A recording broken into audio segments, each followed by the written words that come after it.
Selamat pagi semuanya, kita ketemu lagi di perkuliahan kelima. Jadi ini adalah video untuk materi minggu kelima tentang hipotesis atau hipotesis dan inference, jadi pengambilan keputusan. Di sini kita akan membahas beberapa topik. Di sini ada statistical hypothesis and testing. Jadi seperti apa sih testing dan hipotesis secara statistik?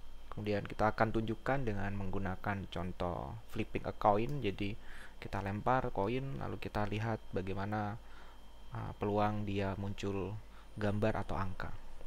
Kemudian kita akan belajar sedikit mengenai p-value. Apa sih itu p-value, confidence interval, lalu p-hacking. Lalu kemudian ada sedikit contoh bagaimana kita membandingkan dua pengukuran terkait probability dari kedua hal itu, manakah yang lebih bagus atau lebih baik. Jadi kita membandingkan dua probability, jarak dari probability itu bagaimana. Itu kita akan pelajari di running A or B test. Lalu ada Bayesian inference yang mungkin sudah saya singgung di minggu keempat waktu presentasi teman kalian, yaitu Bayes theorem. Jadi apapun prior distribution kita, kalau kita update distribusi kita dengan evidence yang sama, maka kita akan menuju ke posterior distribution yang sama. Baik, saya akan mulai. Ini adalah notes-nya. Saya belum sempat ya mengisi notes ini, tapi harapannya mungkin ke depan saya akan isi. Jadi saya sudah update untuk chapter 7. Ini adalah materi di minggu kelima. Kalian juga bisa baca bukunya tuh, mungkin di sini saya lebih rinci ya. Ada beberapa yang mungkin di buku itu di skip. Nah, untuk bisa memahami ini, saya menyarankan kalian untuk membaca ada namanya buku Agresti Statistik. Buku ini bagus banget. Saya juga baru nemu ketika saya melakukan penjabaran materi di pengantar sains data di di prodi statistik. Jadi saya menemukan buku ini, menurut saya lumayan bagus. Bukunya menjelaskan mengenai p-value, hypothesis and inference itu di bab 8 dan 9. Jadi mungkin yang tertarik lebih dalam biar bisa mengerti. Saya juga masih kadang sering luput ya untuk mengerti tentang hypothesis and inference. Cuma kan saya coba untuk menjelaskan ke kalian. Jadi mungkin kalau masih ada yang bingung silahkan tanya ke saya langsung terkait hypothesis and inference. Dan sebelumnya mungkin saya mohon maaf karena video ini agak telat. Harusnya ini sudah saya buat hari Kamis minggu lalu, tapi karena masih ada kesibukan, jadi saya mohon maaf atas keterlambatannya. Baik, berikutnya, jadi untuk bisa menjalankan notebook ini, kalian butuh import beberapa modul. Di sini ada modul tambahan untuk import SciPy-Stats. Jadi ini untuk sepertinya untuk memanggil fungsi-fungsi statistik ya. Kemudian ada SciPy Special untuk mungkin mengambil fungsi beta distribution nanti. Saya lupa yang sebelah mana. Ya, ini mungkin fungsi beta yang spesial karena kita butuh beta function untuk menghitung beberapa sama special stats ini. Jadi nanti ketika presentasi kalian nggak perlu menjelaskan yang teknis ini ya. Ini teknis buat tambahan kalian kalau pengen ngerti. Jadi kalian bisa skip video ini, masuk langsung ke inti materinya, silakan. Jadi nggak perlu nanti presentasi jelaskan, oh perlu import ini nggak. Langsung aja jelaskan materinya. Coding itu hanyalah pelengkap dari materi data science ini. Oke, berikutnya di sini kita menggunakan Scratch ya. Jadi kalian ketika mendownload Jupyter Notebook ini, kalian harus juga mendownload Scratch-nya. Jadi folder Scratch-nya jangan lupa di-download. Jadi kalau kalian nggak download folder Scratch-nya, maka ada beberapa fungsi itu nggak akan bisa jalan. Jadi perlu diperhatikan yang di sini. Karena kita butuh beberapa fungsi di bab sebelumnya, yaitu tentang probability chapter 6 yang sudah dijelaskan oleh teman kalian. Oke, baik ya, ini untuk bisa kalian mau update biar nggak perlu restart notebook. Dan ini juga untuk plotting. Oke, nah berikutnya kita masuk. Jadi apa sih sebenarnya hypothesis and testing ini? Nah, di sini ada tulisan the science part of data science frequently involve forming and testing hypothesis about our data and process that generate it.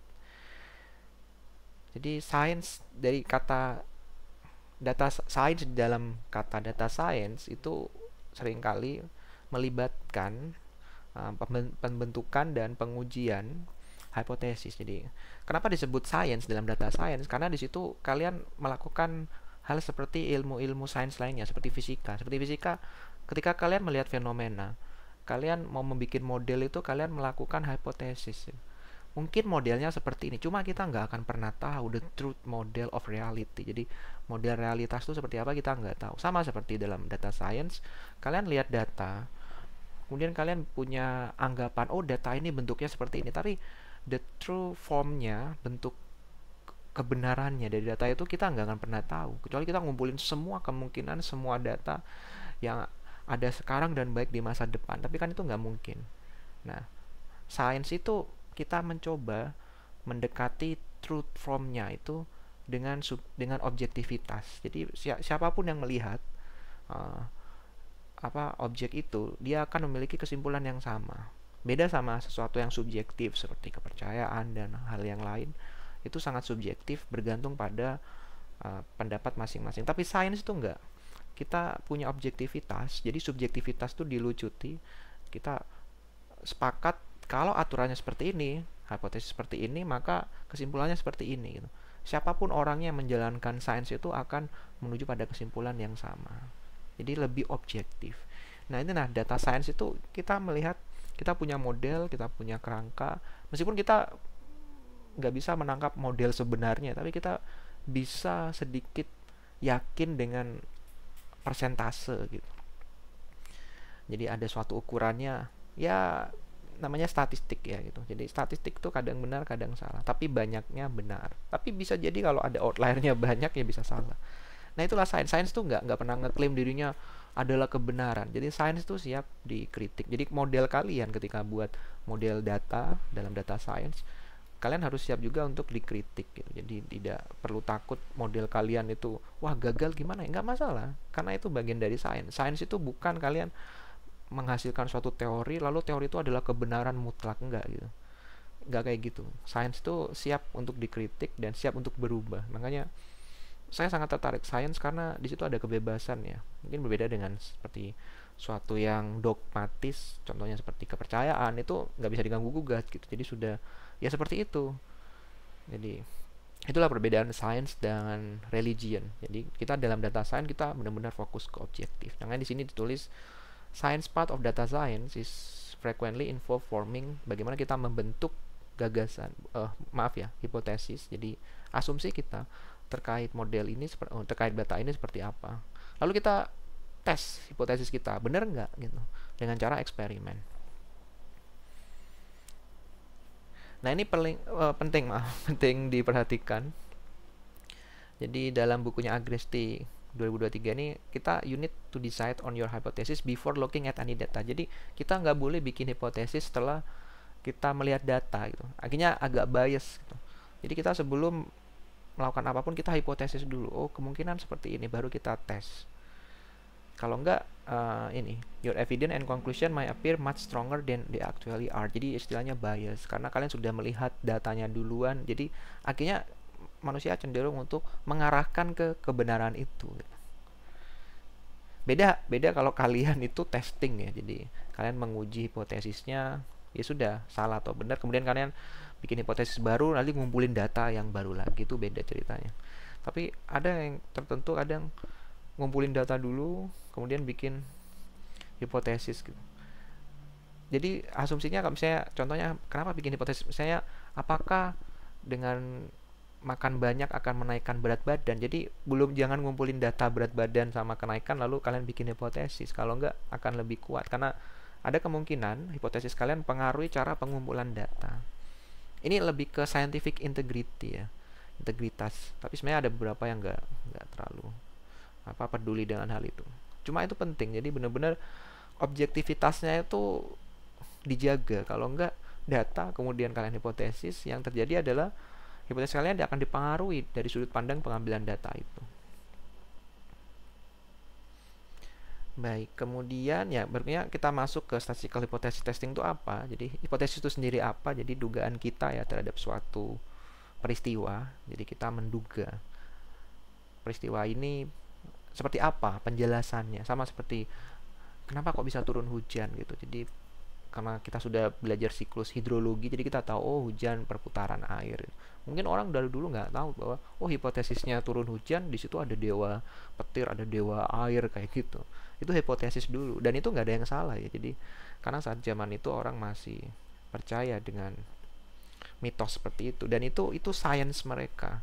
Nah, ketika orang makin pinter, sainsnya berubah. Jadi orang memikirkan sesuatu yang lebih objektif, objektif, objektif gitu. Jadi subjektivitasnya dilepas.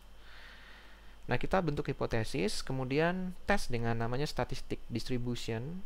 Jadi kita lihat hipotesis kita cocokin dengan distribusinya, ada di mana gitu.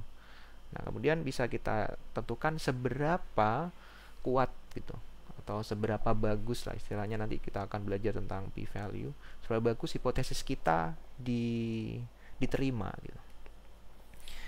Nah, biasanya dalam statistical hypothesis testing itu ada dua, ada namanya null hypothesis. Mungkin kalian sudah belajar ya, kalian sudah semester 6, ada namanya null hypothesis. Jadi hipotesis ketika suatu keadaan default ya, yang bukan sesuatu yang wow gitu sebetulnya.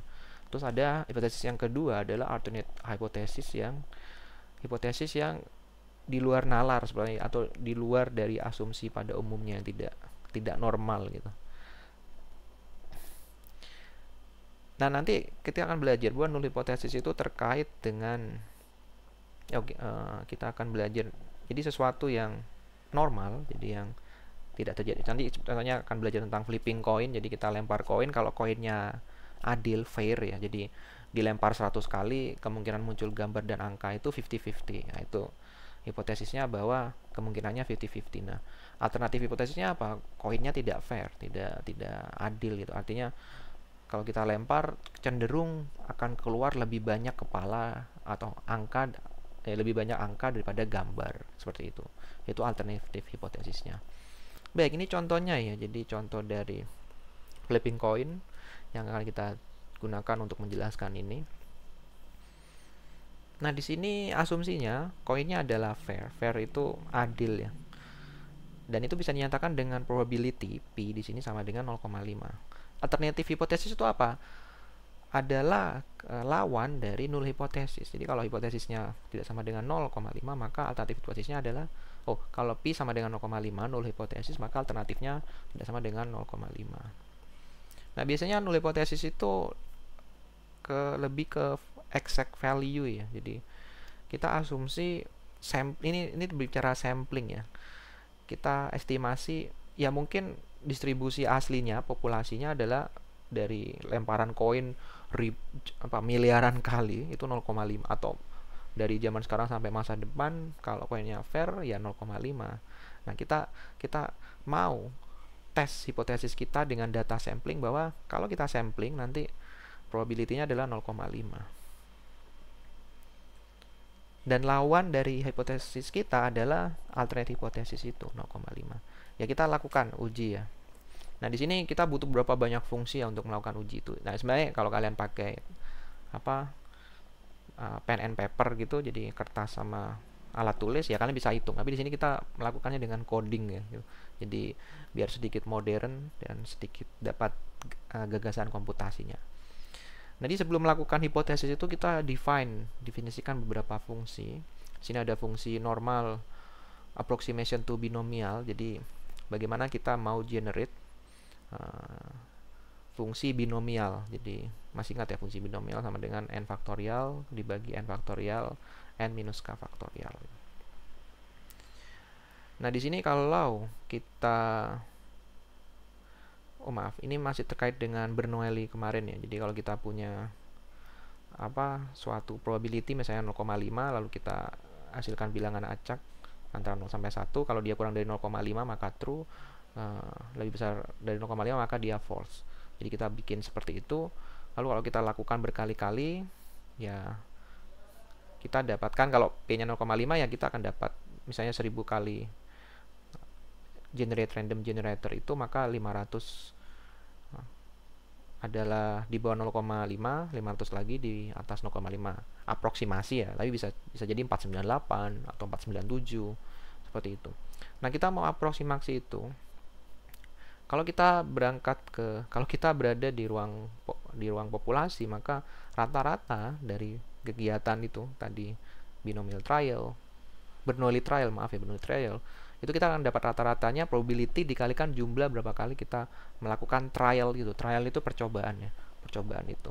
Dan kita juga bisa hitung standar deviasinya dari distribusi. Sebenarnya ini distribusi Bernoulli ya. Maaf kalau saya cek ya distribusi Bernoulli. Jadi kalau kalian lihat di Wikipedia Bernoulli distribution, ya sebenarnya kita nggak boleh ya referensi ke Wikipedia, cuma nggak apa-apa, ada beberapa dari Wikipedia itu masih benar. Jadi nah kalau kalian lihat Bernoulli distribution itu rata-ratanya, oh dia P ya, ya dikalikan jumlah n-nya. Nah itu variance standar deviasinya kok nggak ada di sini, ya di akar dari variance ini kan, P1 min P di akar gitu. Nah seperti itu. Jadi kalau kalian melakukan ini kan untuk satu kali random variable, tapi kalau kalian banyak dikalikan n kali P gitu. Di sini ada P, di sini ada n, P1 min P gitu. Ini Bernoulli binomial distribution mungkin. Nah ini binomial, ya binomial distribution itu ya n kali P, maaf ya, binomial distribution itu n kali P. Kalau variance-nya nanti ini di akar ya, np 1 min P, seperti itu. Ya, jadi sebenarnya setiap distribusi itu punya rumus rata-rata seperti Gaussian ya, normal distribution, standar normal distribution, rata-ratanya 0, standar deviasinya 1 gitu. Jadi kalau kita lihat normal distribution ke bawah itu, oh ini probability list, ada normal distribution itu yang continuous ya, normal, nggak ketemu saya, support normal Gaussian, sebentar, with infinite support, continuous univariate, uniform, logit, beta, nggak ketemu saya, metric, half normal, KLM, kok nggak ada. Ini normal Gaussian ya. Nah itu kalau kita lihat rata-ratanya biasanya disimbolkan mu gitu ya. Jadi itu adalah parameter dari fungsi Gaussiannya di sini. Jadi dirinya sendiri itu ditentukan oleh dua parameter, yaitu mean dan standar deviasi.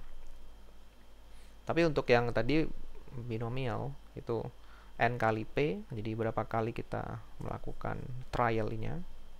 Karena sebenarnya binomial itu bisa didapatkan dari Bernoulli distribution gitu. Jadi kita bisa generate peristiwa ini, Bernoulli trials. Jadi probability of getting exactly key successes in an independent Bernoulli trial itu setara dengan probability dari dari binomial. Makanya yang kemarin kan yang temannya kalian presentasikan, dia generate dari yang kemarin central limit theorem ya, dia generate dari Bernoulli, kemudian dia dapat binomial distribution. Dan binomial distribution ini kalau banyak akan mendekati distribusi ini kan, karena kalau kita lihat bentuknya hampir sama seperti Gaussian. Oke, itu sedikit intermezzo. Baik, kita kembali lagi ke sini. Jadi ini alasan rumus-rumus ini ya. Ini sebenarnya rumus dari mana sih Pak? Gitu. Jadi ini rata-rata dari binomial distribution dan standar deviasi dari binomial distribution. Karena mereka bisa dihitung kalau kalian diberikan probability-nya, k suksesnya itu berapa kali, terus berapa kali percobaan Bernoulli trial-nya itu di n sini. Nah itu dikeluarkan sebagai nilai ini. Jadi tinggal masukkan. Makanya di sini sebutannya normal approximation to binomial. Jadi normal approximation dengan menggunakan binomial. Kemudian kita juga butuh fungsi-fungsi untuk menghitung normal probability below. Jadi kita punya distribusi normal, kemudian kita ambil di sumbu X itu nilai tertentu, lalu kita pengen hitung berapa luasan di bawah normal distribusi itu, distribusi normal yang standar, luasannya itu berapa dari minus T hingga sampai di titik yang tadi. Makanya disebut normal probability below. Jadi untuk suatu titik X, kurang dari X itu probability-nya berapa, atau kurang dari X itu luasan di bawah kurva distribusinya itu berapa. Nah di bawah kan saya gambar ya, jadi maksudnya ini apa. Lalu ada yang above, ada yang normal probability between, mungkin terlalu kecil ya, maaf saya besarin lagi, berarti between. Lalu kemudian ada normal probability outside, di luar. Nah kalian nggak perlu memahami codingnya ini, kalau mau silakan dibuka. Ini saya tutup, jadi kalau mau buka tutup tuh diklik yang garis biru ini ya, sebelah kiri. Jadi bisa dibuka tutup. Jadi saya tutup. Kalau kalian mau tertarik belajar codingnya silakan, tapi nggak akan saya jelaskan di video ini. Silakan tanya saya langsung karena ini di luar konteksnya ya. Tapi silakan kalau misalnya pengen belajar dan pengen ngeplot seperti ini. Nah, di sini adalah normal probability below. Jadi kita tentukan high-nya berapa, batas atasnya berapa, misalnya 1. Maka kita bisa hitung probability-nya itu adalah luasan di bawah grafik ini. Jadi masih ingat kalkulus, luasan di bawah grafik itu adalah integral di sini. Nah, itu sebenarnya bisa dihitung pakai CDF ya, karena CDF kan integral dari probability density function-nya. Jadi pakai rumus CDF yang sudah di-define sama temannya di minggu yang lalu. Jadi tinggal dihitung aja gitu. Masukin rumusnya, hitung. Kalau misalnya kita punya 1 di nilai X-nya, maka kita bisa hitung yang warna biru ini. Sama juga kalau kita dikasih nilai low di sini. Low ini bisa dari main 1, dari 1 bisa ya. Jadi bebas ya, posisinya ini nggak harus negatif gitu. Jadi boleh di mana aja, ini cuma contoh saja saya di sini. Sama lihat karena simetrik ya. Jadi probability-nya 0,84. Jadi ini adalah luasan dari min 1 sampai positif tak hingga gitu. Kemudian juga kita butuh misalnya probability di antara dua nilai gitu. Jadi misalnya min 1,8 sama high-nya 1,8, kita dapat di sini 0,93. Ini nanti akan terkait dengan significant value ya. Jadi significant value adalah kita butuh dua nilai di kanan dan kiri ini saat probability di tengah ini adalah 0,95. Benar ya? 0,95. Karena di luar sini probability-nya adalah 0,05, dua-duanya kanan kiri.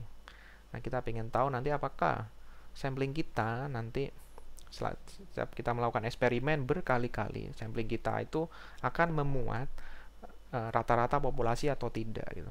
Itulah significant value. Jadi sampling kita bisa memuat nggak, prediksi sampling kita itu kalau kita melakukan eksperimennya berkali-kali gitu.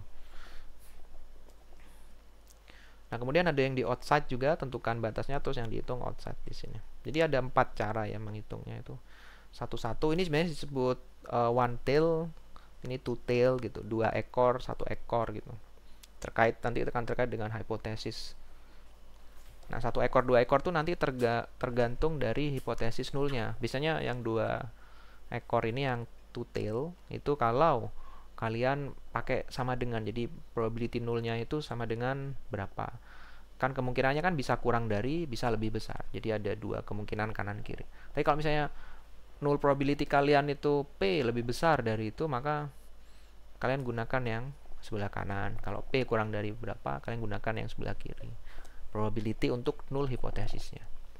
Ya, itu sedikit review ya, mungkin sudah dipelajari di semester sebelumnya. Nah, berikutnya juga untuk, jadi kalau yang di atas adalah kalian diberikan nilai X-nya, kalian suruh mencari luasan di bawah grafik. Nah, kemudian sebaliknya, kalian diberikan nilai probability-nya, suruh mencari nilai Z-nya gitu. Jadi pakai inverse ya, yang sudah dibahas temannya kemarin. Jadi di sini kita punya 3, jadi kasih upper bound, batas atas, probability-nya ya, probability-nya kita masukin, Z-nya berapa. Jadi ini sumbu X itu biasanya dinamakan variabel Z atau Z score. Tergantung distribusinya. Kalau misalnya kalau normal pakai Z score. Kalau ada nanti namanya T distribution pakai T score. Macam-macam lah tergantung variabelnya.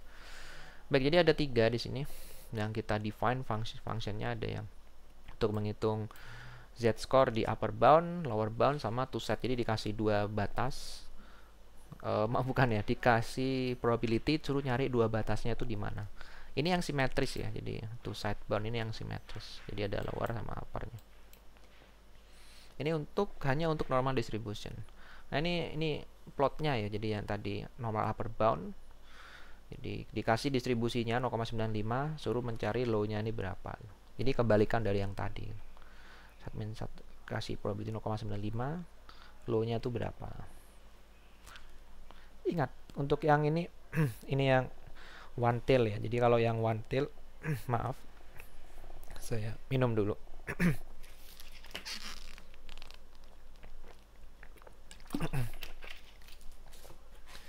Oke, balik lagi. Untuk yang one tail, jadi kalian integralnya itu dari minus triangle sampai atas. Nah, kalau yang two tail, jadi sama-sama probability-nya 0,95 ya, yang di tengah itu. Kalau yang one tail, 1 ekor, kanan atau kiri, itu low sama, oh ini harusnya high ya, bukan low ini. Oke, saya perbaiki dulu. Itu bukan low, ini yang kanan high. Ini tadi saya baru ngedit. Oops. High, terus saya running lagi dari atas. terus ini saya running, saya tutup. Ya, ini harusnya high. Jadi kalau yang satu ekor, one tail, itu high-nya agak kecil ya. Tapi ketika kita punya two tail, jadi sebelah kanan ini cuma 0,25, sebelah kiri, oh bukan ya, 0,025, sebelah kanan ini 0,025. Jadi akhirnya batas kanan, batas atas dan bawahnya tuh bisa sedikit lebih besar gitu. Karena ini masalah probability aja, two tail sama one tail. Nanti biasanya di dalam hipotesis sama inference kita lebih cenderung menggunakan two tail untuk aman-amannya ya. Jadi amannya tuh kan kalau kita nilainya nggak pas di P sama dengan berapa, ya ada dua kemungkinan, kurang dari atau lebih besar gitu. Jadi biar kecuali kalian udah yakin bahwa nanti alternate hipotesisnya tuh selalu kurang dari, atau misalnya hasilnya selalu positif terus gitu. Tapi kalau misalnya ada kemungkinan hasilnya negatif gitu, hipotesisnya bisa salahnya tuh ketika negatif atau positif, dua arah gitu, ya kita gunakan two tail. Itu alasan. Tapi sebenarnya banyak yang orang biar aman kita gunakan two tail gitu. Karena untuk alternate hipotesisnya tuh sangat susah untuk terjadi gitu. Maksudnya kita sangat susah untuk menangkap ketika kita melakukan banyak eksperimen, hasil eksperimen kita itu kemungkinan kecil bisa dapat yang outliernya kalau memang eksperimennya benar ya. Jadi outlier itu susah didapatkan dengan signifikan tertentu ya, nanti misalnya signifikannya 5% gitu, outliernya ya makin susah didapatkan. Nah, berikutnya untuk memahami konsep selanjutnya itu kita butuh beberapa istilah lagi. Ada namanya type 1 error sama type 2 error. Jadi ini adalah saat dimana kalian punya hipotesis ya, null hipotesis. Kalau null hipotesis kalian itu sebenarnya itu udah benar, tapi ketika kalian nanti inference, mengambil keputusan dari pengumpulan data lalu melihat hipotesis, dilihat datanya, ternyata hipotesis yang seharusnya benar, bukan yang memang dia itu benar, tapi kalian tolak hipotesisnya, itu disebut dengan false positive. Jadi hipotesisnya benar, positif, tapi kalian reject, makanya false. Atau kebalikannya, hipotesisnya itu udah salah dan itu memang salah kenyataannya, tapi yang kalian lakukan adalah kalian tolak. Kalian nggak tolak, jadi kalian terima hipotesis yang salah. Itu disebut dengan istilahnya false negatif gitu. Hipotesisnya salah, negatif, tapi kalian tidak tolak gitu, jadi false kesimpulan kalian. Atau biasanya dipakai ini ya, confusion metric ya. Jadi ini penting banget. Jadi yang correct decision itu kalau hipotesis benar, kalian tidak reject gitu. Yang kedua adalah hipotesisnya salah dan kalian reject. Ini dua kanan kiri yang diagonal itu yang correct decision. Tapi ini yang type 1 error sama type 2 error. Itu istilah dalam statistik ya. Nanti kalau kalian belajar di machine learning, di klasifikasi itu biasanya menggunakan istilah false positif sama false negatif. Ini juga sudah dibahas ya di pertemuan sebelumnya di minggu kemarin tentang Bayes theorem di video YouTube-nya Tribluwan Brown itu jelasin tentang medical test paradox itu jelasin tentang false positif sama false negatif, lebih bagus ya menurut saya. Nah, sini kita akan coba menghitung ya type 1 error, type 2 error gitu. Jadi misalnya kita pilih kejadian itu lemparan koin. Jadi sebenarnya macam-macam ya. Ini hanyalah contoh lemparan koin karena paling simple dan paling mudah dimengerti. Di lemparan koin itu seperti Bernoulli trials. Jadi kalau koin kita fair itu setara dengan Bernoulli trial, P-nya 0,5. Jadi mau dia angka atau gambar kemungkinannya 50-50. Jadi kalau benar-benar ideal semuanya, tapi kan in reality kalian lempar koin misalnya 1000, mungkin muncul gambar 510, terus muncul angka sisanya ya 490. Tapi kalau kalian lakukan itu eksperimen itu berkali-kali sampai 1 juta kali, kalian akan dapatkan P mendekati 0,5. Jadi sampling kalian rata-rata, jadi bentuk distribusi sampling rata gitu, itu akan mendekati dari distribusi populasinya. Baik, kita kembali lagi. Jadi itu percobaannya, lempar 1000 koin. Lempar 1 koin 1000 kali. Kalau koinnya fair, maka kalian akan dapatkan 50-50. in long run ya, artinya dalam berkali-kali percobaan. Jadi satu percobaan itu yang 1000 kali itu, jadi 1000 kali itu satu percobaan. Kalian ulangi mungkin sampai 1 juta kali gitu. Percobaan itu kalian akan dapat rentang di 0,5. Jadi kita hipotesisnya adalah koin itu fair gitu. Itu hipotesisnya. Null hipotesisnya itu ya. Nah, alternate hipotesisnya koinnya nggak fair. Jadi P-nya 0,53, kita nggak bisa 0,48 gitu. Dan di sini variabel randomnya number of head. Nah, should be distributed approximately normally with mean. Jadi ini karena kita tahu Bernoulli trials kita jalankan berkali-kali jadi binomial. Ini rumus rata-ratanya ya. Ini salah penulisan saya. Harusnya bukan 1000 gini. Nah, 1000 kali 0,5, terus ini ya 1000. Jadi kalau koinnya fair gitu, jadi kita dapat di sini ya rata-ratanya. Ini adalah rata-rata populasinya. Jadi 500 dan 15,81 itu rata-rata populasi. Tapi yang kita lakukan nanti adalah sampling.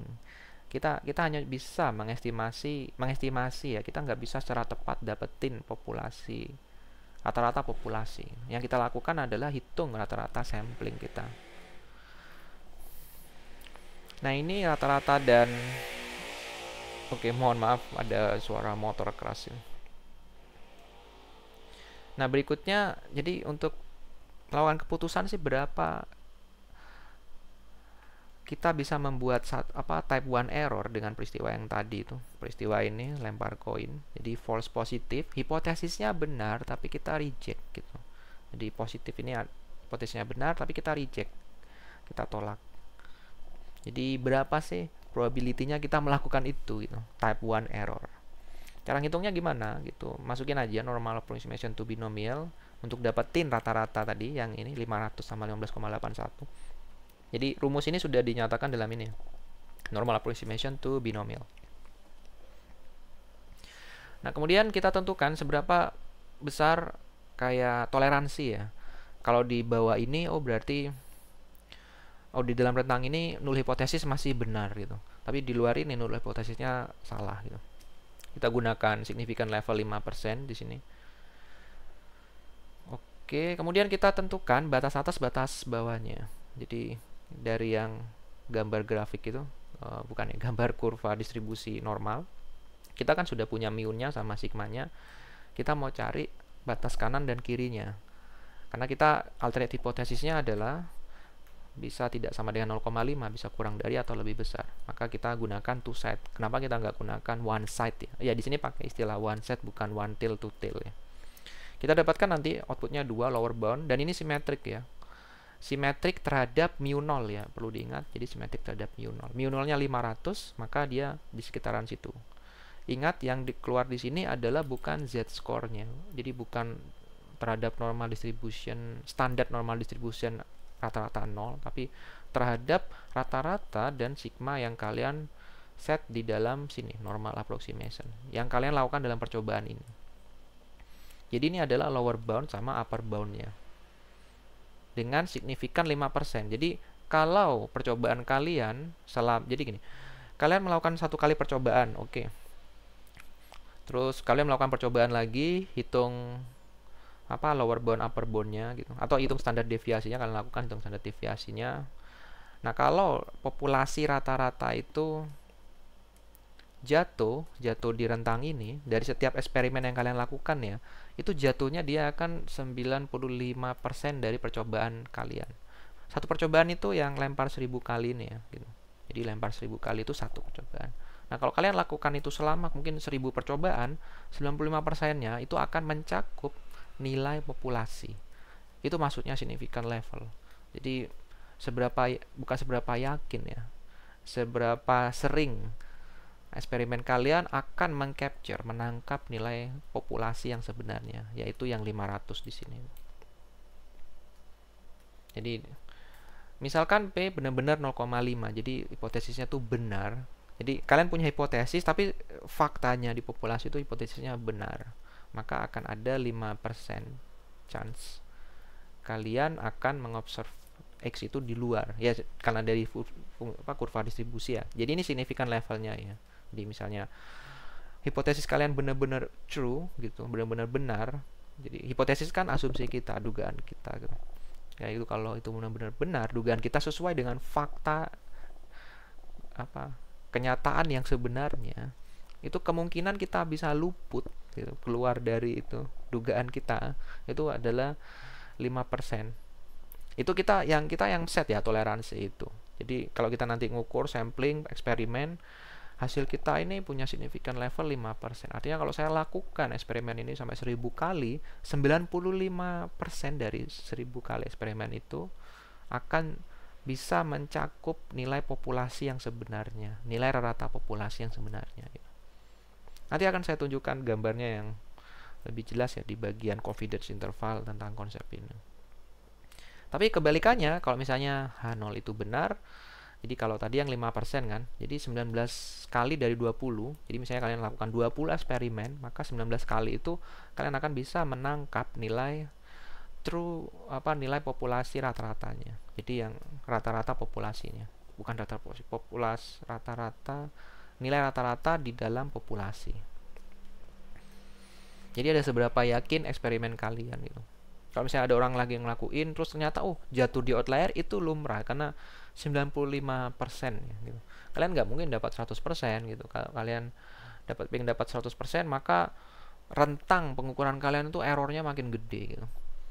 Kayak gitu. Karena kalian makin pengen bisa mencakup semuanya, jadi minus infinite sampai infinite. Jadi kalian punya ngukur rata-rata samplingnya, kalau kalian pengen dapetin 100%, akhirnya pelaporan kalian itu errornya dari minus tahingga sampai tahingga, nggak guna kan 100%. Kalau kalian terlalu kecil juga, maka kalian nggak bisa menangkap nilai populasi yang sebenarnya. Jadi bisa banyak keluar, misalnya 65% gitu. Ya kalian akan sering luput gitu, tidak mencakup nilai populasinya. Jadi nilai yang kalian laporkan nanti dengan errornya itu bukan nilai populasinya gitu. Jadi bisa jauh dari situ, karena 65% dari berapa kali 1000 kali percobaan kalian cuma bisa menangkap nilai populasinya itu 65%. Nah ini kalau kita gambar tadi ya, jadi kita gambar distribusinya itu sebenarnya cuma scaling distribusi saja, karena distribusi normal itu kan rata-ratanya 0, jadi tinggal kita geser rata-ratanya di 500, terus standar deviasinya kita lebarin sesuai dengan standar deviasi yang kita tetapkan di rumus normal ini ya, normal proximate to binomial, jadi standar deviasinya 0,5. Bukan, standar deviasinya 15,81, maaf. Jadi dari sini kita akan dapatin mu sama sigma yang akan kita masukkan di normal to side bounds di sini. Kita dapat. Ini juga ada plotting, ini abaikan aja. Jadi ini untuk mengeplot ini. Kalau kalian tertarik silahkan ditelusuri. Kalau pengen ini dari mana Pak ya? Bisa tanya saya, bisa langsung masukin ChatGPT. Nah, itu type 1 error. Jadi kesalahan kalian membuat mereject bahwa H0 itu true. Jadi yang 5% tadi. Nah, type 2 error itu ketika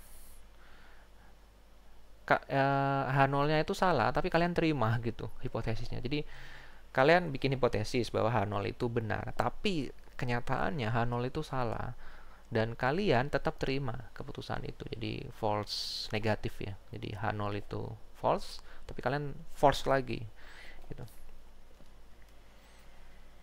Jadi gimana caranya bisa bikin asumsi kita false? Null hipotesisnya kan koinnya fair, maka kita supaya H0 itu salah, ya koinnya sebenarnya tuh nggak fair gitu, 0,55. Nah, di sini 0,55 kan berarti di atas 0,5 ya. Kalian bisa menggunakan one tail, one side ya. Di sini pakai bahasa one side atau two side. Nah, di sini kita lihat lagi ya, ini kita hitung lagi ya 0,95. Jadi ini confidence interval kita 0,95, bukan seberapa yakin lagi. Seberapa sering kalian bisa menangkap nilai populasi rata-rata dari berapa kali, dari long run ya, berapa banyak eksperimen, dari sekian banyak eksperimen yang kalian lakukan. Kalian masukkan yang ini untuk nilai fairnya ya. Ini yang untuk koin yang fair. Jadi asumsi bahwa H0 itu benar, tapi faktanya nanti kan asumsinya H0-nya salah. Makanya nanti akan kita buat dua kurva, yang satunya untuk asumsi H0 itu benar, dan fakta sebenarnya bahwa H0 itu ternyata ya salah karena koinnya nggak fair. Itu di bagian kedua, yaitu ketika koinnya nggak fair, masukin sini kita punya mu 1 sama sigma 1. Nah, diplot nih dua-duanya gitu. Jadi kalau kita lihat di sini nih yang distribusi coin fair ya, yang ini bias ke kanan gitu. Nah, kita bisa hitung namanya type to error. Jadi kita ambil aja itu rentang di sininya, lower sama upper. Terus kita hitung distribusinya di sini. Jadi kalau ini dijumlahin kan, maaf ini kayak ada yang salah saya. Power itu probability, iya benar, diambil rata-ratanya, diambil di antaranya ya. Jadi diambil di antara sini 0,95 sama 0,89 sama 0,11 gitu. Ya sebenarnya ini kalau dijumlahin sebentar 0,88. Oh iya benar, type 2 nya dikurangi. Jadi ini power ini harusnya ada juga yang sebelah sini ya ini. Jadi saya kurang hati-hati menggambar di sini. Ini harusnya ada juga sebelah sini gitu. Jadi yang oranye ini nggak cuma di bagian kanan ya, dia ada sebelah kiri juga gitu. Jadi sebenarnya powernya itu ada di sini. Nah, power ini seberapa kalian bisa menolak type 2 error itu sebenarnya yang power 0,89 gitu. Jadi lihat di sini, kalau koinnya ternyata nggak bias, jadi kemungkinan kalian itu berhasil. Jadi kan kalian punya asumsi koin itu, atau kita punya asumsi koin itu fair. Tapi sebenarnya koin itu nggak fair. Nah, seberapa peluang kalian bisa berhasil mereject gitu, mereject hipotesis kalian tuh 0,89 di kanan dan kiri ya, ini salah. Tapi kalau kalian melakukan kesalahan itu tadi type 2 error, itu kemungkinannya adalah 0,11 probability-nya. Jadi nilai kalian jatuh di rentang ini ya, nilai sampling kalian ya gitu. Maaf, kebalik lagi, bukan nilai sampling kalian. Kalian melakukan sampling, terus kalian ukur, terus kalian punya standar deviasi tiap pengukuran itu. Nah, hasil pengukuran kalian dengan standar deviasi yang errornya itu kemungkinan bisa mengcapture nilai sebenarnya itu ya, ini probabilitasnya gitu. Kalau yang 0,89 ini yang kemungkinan pengukuran kalian berkali-kali bisa mengcapture ini 0,89% dari 1000 kali, 10.000 kali eksperimen gitu. Jadi lebih cenderung kalian berhasil lah menangkap nilai sebenarnya gitu. Meskipun koinnya sebenarnya bias gitu ya.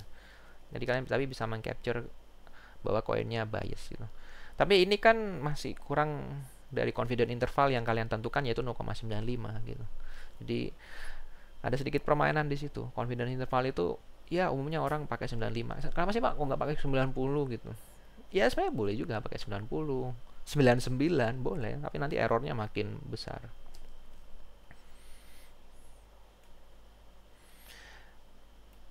Nah, kemudian kalau menggunakan yang bawah ini adalah menggunakan one side gitu. Jadi ini kan two side. Ini saya salah. Ini harusnya ada panah lagi ke bawah gitu. Mungkin saya perbaiki ya, bentar ya. Saya harus perbaiki bentar. Supaya nggak misleading ini. Nanti lupa saya kalau nggak saya perbaiki. Jadi ini two side. Ini saya geser agak ke kanan ya. Ini type 2-nya ini agak ke tengah sini. Terus power ini saya kasih panah ke bawah sini. Jadi sebenarnya ada juga yang sebelah kanan gitu. Tapi kecil ya. Di sini itu kecil banget.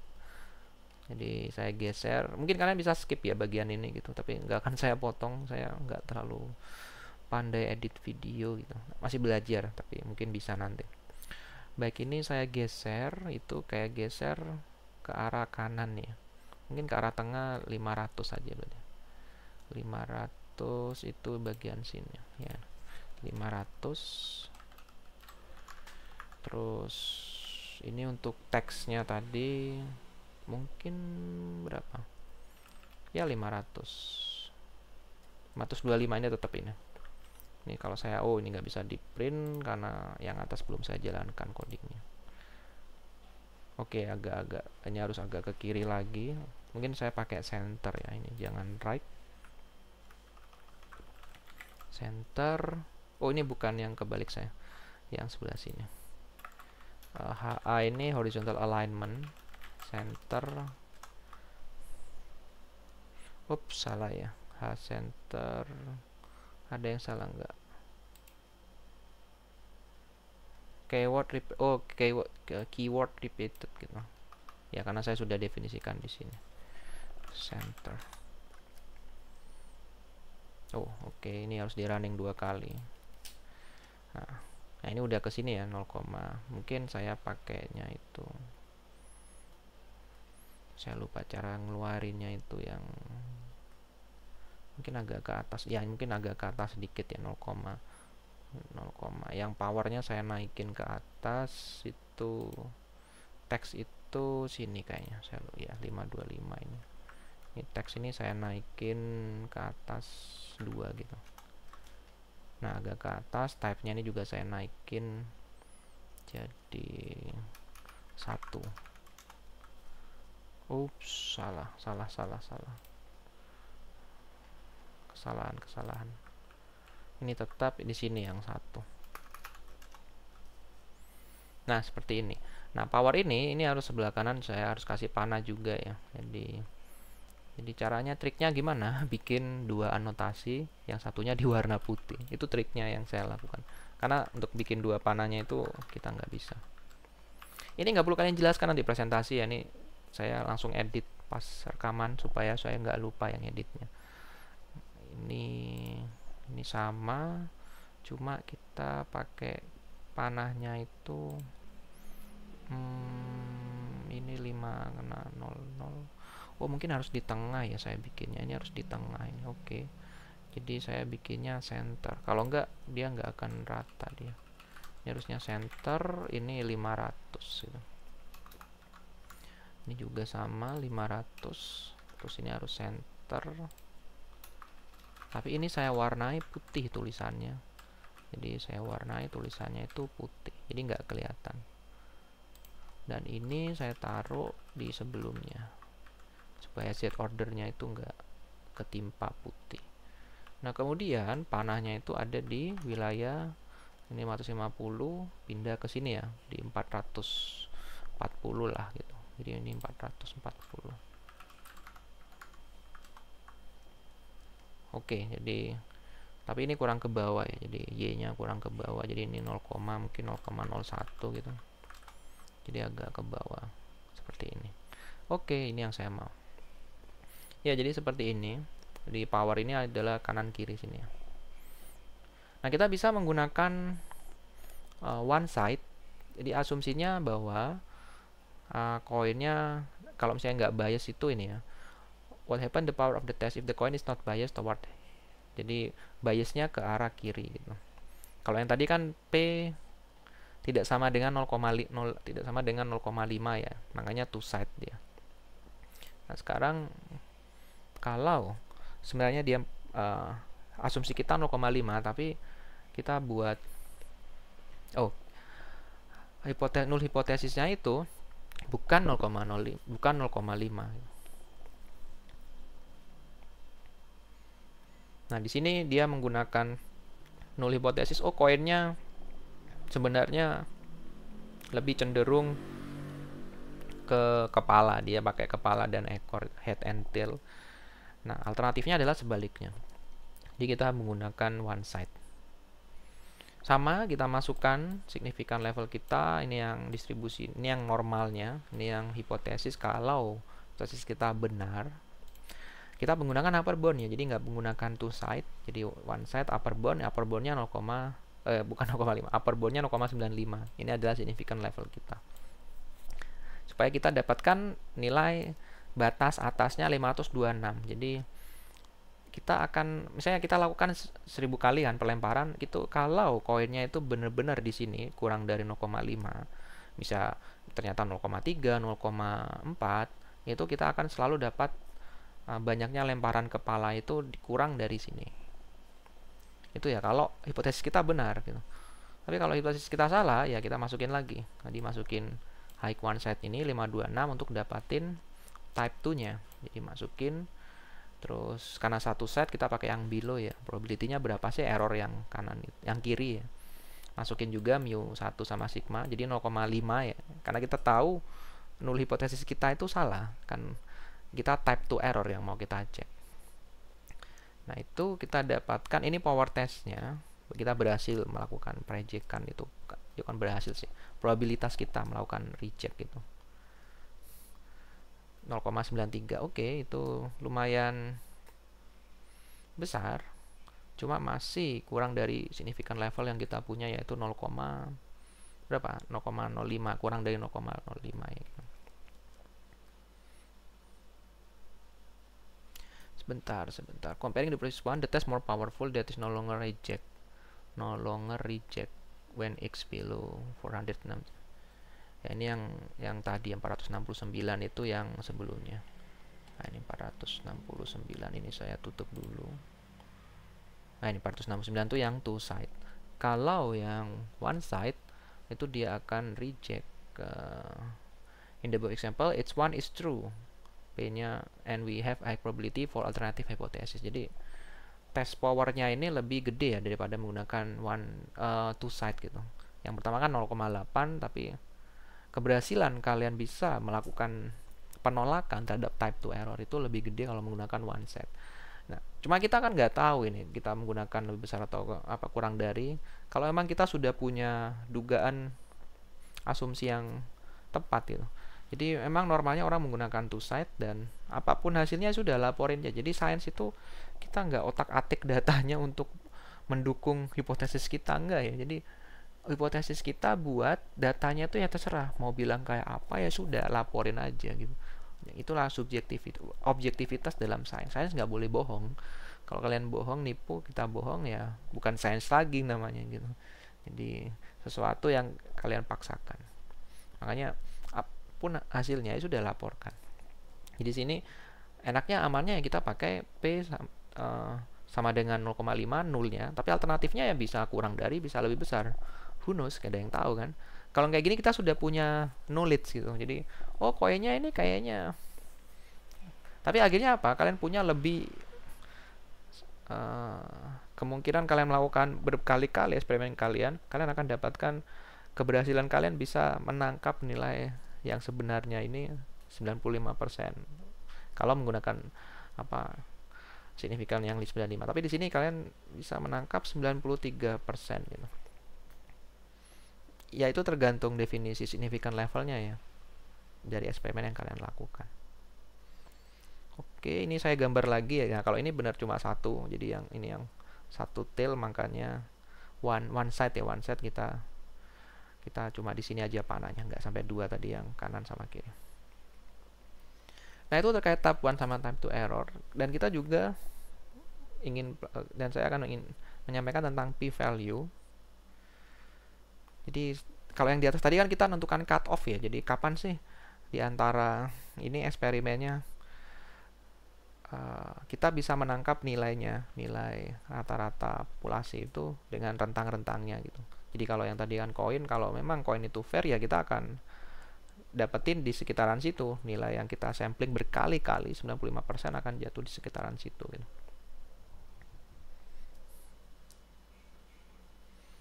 Nah, kita balik, jadi hitung cut off-nya nanti akan lebih mudah. Jadi p-value itu lebih mudah, kalian tinggal bandingkan dengan significant levelnya 95%, 5% gitu. Jadi kan nggak perlu dari significant level hitung cut off-nya, kemudian bandingin dengan skala ini ya, dari sampling kalian. Tapi kalian langsung dari yang sampling kalian, kemudian kalian hitung p-value dari sampling yang kalian. Jadi sebenarnya hanya perspektif aja, seperti gini. Kalian lempar dart, kenanya itu jauh dari titiknya, tapi di satu sisi kalian bisa lihat dart itu kalau kita lempar dartnya jauh dari yang kalian lempar, wilayah dartnya itu ya. Jadi hanya dari persepsi si sampling atau dari persepsi si populasi gitu. Itu masalah p-value ini adalah kalian hitung dari persepsi si sampling. Kalau tadi yang cut off tadi, bound lower bound, upper bound itu dari perspektif si populasi. Kayaknya yang contoh dart itu abaikan aja. Saya kayaknya kurang tepat jelaskan tadi. Itu contoh dart itu ada di dalam bukunya mana Agresti tadi ya. Jadi dia mencontohkan perspektif dari sampling dan populasi gitu. Jadi dari pelemparan dart dia kena atau enggak dengan lokasi dartnya, tapi dari posisi yang dart itu si ngelempar udah masuk ke wilayahnya atau enggak, kayak gitu. Ya mungkin kurang tepat dan terkait dengan itu. Coba cek lagi, saya agak lupa terkait analogi itu. Tapi enak analoginya yang pakai sudut pandang sampling itu kita gunakan p-value, tapi kalau dari sudut pandang populasi kita gunakan cutoff tadi. Karena kita punya significant level, kita ubah ke dalam cutoff, nanti dicek dengan samplingnya.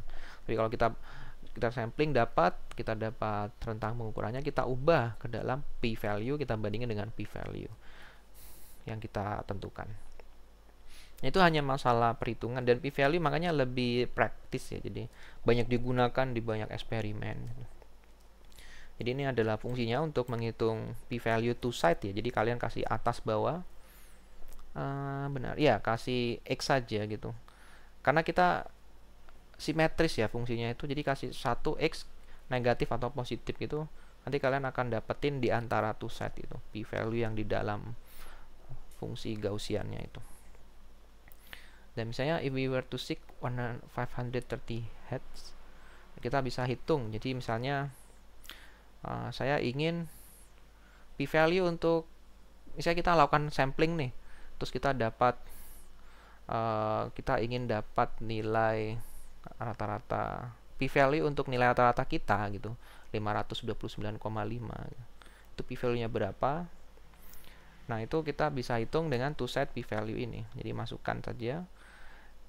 Ini dikali 2, kenapa? Ini sebenarnya terkait simetris ya. Jadi hitung satu sebelah kanan, kalian sudah dapat yang sebelah kiri. Atau kalau ternyata itu kurang dari yang x ini atau yang below ya. Jadi kalau misalnya x lebih besar dari rata-rata ini mu-nya di sini, ini mu yang normal ya, 500 di situ. Maka gunakan yang probability above, kalau yang kurang bukan probability below. Nanti semuanya dikali 2 karena kita pengen dapat yang two tail, two side. Nah, mungkin di sini ada keanehan. Padahal 530, Pak. Kenapa saya input 529,5? Nah, itu terkait dengan istilahnya ada continuity correction gitu. Karena kita mau melakukan aproksimasi distribusi yang populasi itu, dia kan continuous ya. Nah, sedangkan data kita tuh samplingnya discrete gitu. Jadi untuk bisa aproksimasi selisih itu, kita kurangi 0,5 gitu. Itu sebenarnya ada ya kalau kalian lihat di wiki itu, cuma saya mungkin nggak akan terlalu fokus jelasin itu. Ini hanya masalah continuity correction gitu, supaya nilai yang kita hasilkan itu lebih mendekati ke distribusi populasi yang continuous tadi. Di semua nilai kan, kita distribusinya ada di semua nilai. Jadi kita masukkan 529,5. Kenapa harus ke bawah kok nggak 530,5 gitu? Ya, ini masalah ini ya. Jadi kita pakai yang syarat bawahnya di sini. Jadi ada kemungkinan data kita itu jatuh di rentang 529,5 atau 530,5 gitu. Kita nggak akan bikin seperti ini ya, 530 terus sampai 531. Ini kan kalau discrete ya. Discrete kan x-nya ini hanya punya 530 atau 531 gitu. Jadi untuk bisa mendekati yang discrete tadi, bukan kebalik, mendekati yang continue tadi dengan discrete, itu kita agak geser 0,5 ini. Ini untuk kasus lebih condong ke waktu pelemparan koinnya yang ke kepala. Kalau misalnya kalian mau coba yang 47,5 juga sama. Nah, kita lihat di sini two side p-value-nya itu kecil banget ya, 529,5 itu. Jadi dia hampir mendekati yang di luar itu ya. Jadi kalau ini ya, mendekati yang di luar sini. Jadi yang diamati itu di sini di min 1,87 atau 1,87. Jadi ada di rentang sini. Dan ini masih belum di reject ya, null hipotesisnya itu. Jadi masih bisa keterima karena masih besar. Karena signifikannya 0,05 kan ya. Jadi ya masih 0,05. Oke, masih accepted. Ini contoh simulasinya ya. Jadi ini tadi kan kita hitung langsung ya dengan rumus. Kalau kita simulasikan, contohnya ini simulasikan dengan 530, jadi koinnya itu bukan tidak fair ya. Jadi seberapa ekstrim ya hasil yang kita hasil yang kita peroleh 530 dan 470 ini. Jadi kemungkinan dia di luar rentang 530 dan 470. Jadi 530 tuh dari mana sih Pak gitu? Itu dari ini 530 yang kita tentukan. Jadi ini observe-nya kita 530. Jadi kemungkinan kita observe di luar 530 ini, karena kita two tail, maka kita harus rata-ratanya di tengah, jadi 530 kan ditambah 30 ya, maka kita yang sebelah kirinya 500 dikurangi 30 dapat 470. Nah, kita observe number of head kurang dari 470 dan lebih besar 530, itu kita nanti tambahkan, kita rekam semua perhitungan itu, kita lempar koinnya 1000 kali dan kita lakukan eksperimennya 1000 kali. Jadi totalnya ada 1 juta pelemparan, tapi 1 juta tuh nggak sekali jalan, jadi lempar 1000, hitung extreme value-nya, outlier yang di luar tadi. Nah, kita hitung ya, kita dapatnya 60 ya. 60 dari 1000 yaitu 0,06 ini. Nah, ini maknanya tadi 0,06 ini. Jadi kita dapetin outlier-nya itu 60%. Maaf, 6% ya, 6%. Sangat kecil sekali gitu. Di mayoritas kita dapetin koinnya itu fair di sini. 0,5. Makanya kita nggak reject ya nulnya, karena since the p-value is greater than 5%, maka kita nggak reject. Ini sebenarnya aturan ini ya kita yang tentukan toleransi pengukuran kita mau reject atau enggak. Perlu diingat, signifikan itu bukan terkait ini ya. The word significant in statistics refer to the p-value of a test being below the significant level. Jadi signifikan ini bukan berarti dia penting, artinya dia itu berada di bawah level signifikan, level kepentingan, sebenarnya level pentingnya gitu. Bukan berarti dia itu penting gitu, dia hanya menunjukkan di bawah level yang sudah ditentukan gitu.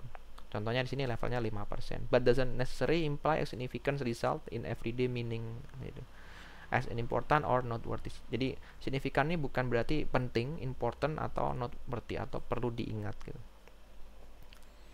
Nah, kalau kita if we instead saw 532 heads, maka p-value-nya jadi lebih geser ke kanan lagi gitu. Jadi kita sampling terus dapetin 530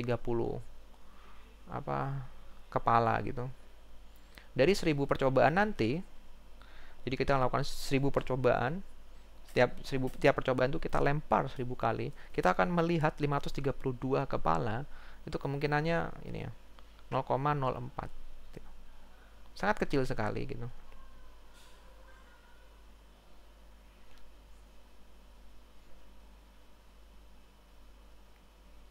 Dan kalau dia ya sangat kecil sekali. Sebentar, saya ada yang salah ini.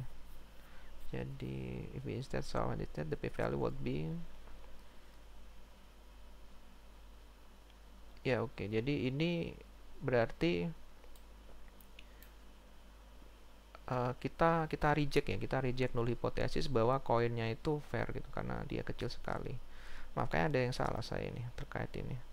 Sebentar, p-value itu sebentar ya. Instead of choosing bound based on probability cutoff, we compute probability assuming it's zero true that would see a value at least as extreme, less than lower, or greater than upper bound as the actually observed. Ya, jadi ini yang saya koreksi. Jadi true-nya itu that we would see a value at least as extreme. Jadi zero true-nya adalah kita that would see a value at least as extreme, less than a lower bound or greater than upper bound. Jadi zero true-nya itu dia greater than upper bound ya. Jadi zero true-nya greater than upper bound. Jadi yang 5%.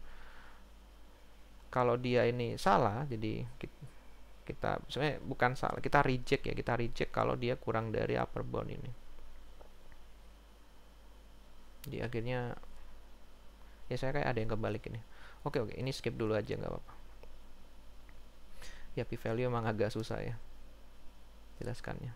Tapi mungkin jelaskan konsep itu saja ya. Nanti mungkin saya akan perbaiki di kelas nanti tentang p-value. Jadi konsepnya nanti p-value kita punya upper bound-nya atau lower bound-nya, terus kita hitung p-value-nya bandingin dengan populasi. Nah, kalau yang tadi cut off tadi upper bound, kita punya significant level kita, terus kita hitung upper bound-nya lower bound-nya berapa gitu.